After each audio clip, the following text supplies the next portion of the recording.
बिजली बिलां 'ਚ ਰਿਲੀਫ ਤੇ ਪੇਸ਼ਰਫਤ ਨਾ ਹੋ ਸਕੀ। IMF ਦਾ ਸਨਅਤਾਂ ਤੋਂ ਮਰਾਹਤ ਵਾਪਸ ਲੈਣ ਦਾ ਮੁਤਾਲਬਾ। ਜ਼ਰਾਏ ਦੇ ਮੁਤਾਬਿਕ IMF ਨੇ ਪਾਕਿਸਤਾਨ ਤੋਂ ਬਿਜਲੀ ਖੁਦ ਪੈਦਾ ਕਰਨ ਵਾਲੀ ਸਨਅਤਾਂ ਨੂੰ ਦਿੱਤੀ ਗਈ ਮਰਾਹਤ ਵਾਪਸ ਲੈਣ ਦਾ ਮੁਤਾਲਬਾ ਕਰ ਦਿੱਤਾ। ਜ਼ਰਾਏ ਦਾ ਕਹਿਣਾ ਹੈ ਕਿ IMF ਨੇ ਮੁਤਾਲਬਾ ਕੀਤਾ ਹੈ ਕਿ ਬਿਜਲੀ ਬਣਾਉਣ ਵਾਲੀ ਸਨਅਤਾਂ ਲਈ ਗੈਸ ਨਰਖਾਂ ਤੇ ਫੌਰੀ ਇਜ਼ਾਫਾ ਕੀਤਾ ਜਾਏ।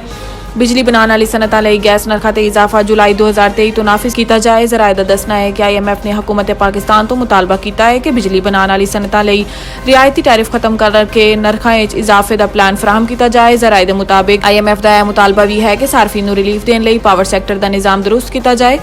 जराए का कहना है कि बिजली बिलों ते रिलीफ प्लान की IMF शर्त अमल दरामद लई वक्त मंगा गया है।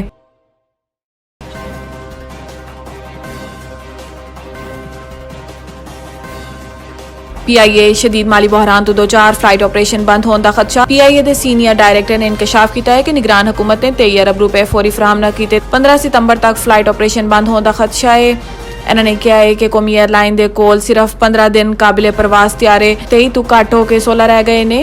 बोइंग ते एयरवेज ने तैयारां दे पुरजे फराहम करने का प्रोग्राम बंद कर दिता है, जबकि गुज़िश्ता रोज़ दुबई ते दमामी एयरपोर्ट्स के हुकाम ने PIA के तैयारां नूं ईंधन फराहम करने तो इनकार कर दिता, जिस ते तैयारां नूं रोक लिया गया ते तहरीरी यकीन दहानी ते वापस जाने की इजाजत दी गई। इस तो इलावा फिजाई कंपनियों के बैनुल अक़वामी तंजीम IATA ने भी पहले PIA नूं ब्लॉक कर दिता, फिर $3.5 मिलियन की अदायगी ते खिदमत बहाल कीतियां, जबकि मुलाजमीन हुण तक इस माली तनख्वाह तो महरूम ने। एयरलाइन की परवाज़ां कम होने तो योमिया आमदनी ते करोड़ों रुपए की कमी है। PIA तर्जुमान का कहना है कि सूरत हाल की बेहतरी लई एयरलाइन इंतजामिया वजारत खजाना तो मुसलसल राबते विच है।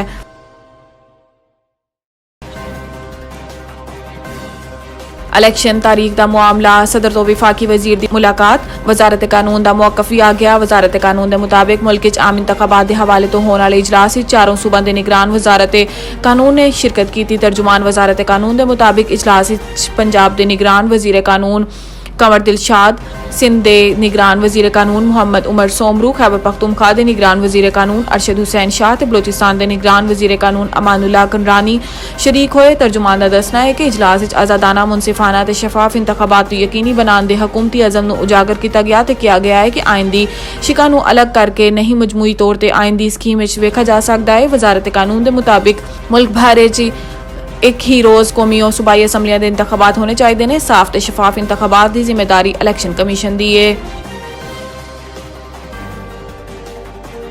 साइफर केस शाह महमूद नूं हथकड़ी ला के अदालत में पेश किया गया। जुडिशल रिमांड की तौसी। इस्लामाबाद की खसूसी अदालत के जज अबुल हसनात ने PTI के वाइस चेयरमैन शाह महमूद कुरैशी के खिलाफ साइफर केस की समाअत की, जिस सिलसिले साबिक वजीर खारजा नूं जुडिशल कॉम्पलैक्स में पेश किया गया, जबकि पेशी के दौरान FIA ने इन्हां नूं हथकड़ी लाई।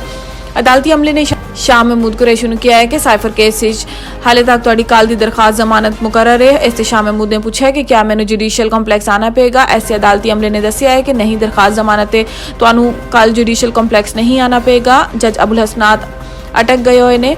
अज तो तुहाडी हाज़री ला के वापस भेज दिता जाएगा। जदों अगली तारीख चेयरमैन PTI के केस की होएगी उही तुहाडी होएगी। बाद अज़ां खसूसी अदालत के जज ने मुख्तसर समाअत तो बाद शाह महमूद नूं जुडिशल रिमांड ते 26 सितंबर तक तौसीक कर दी।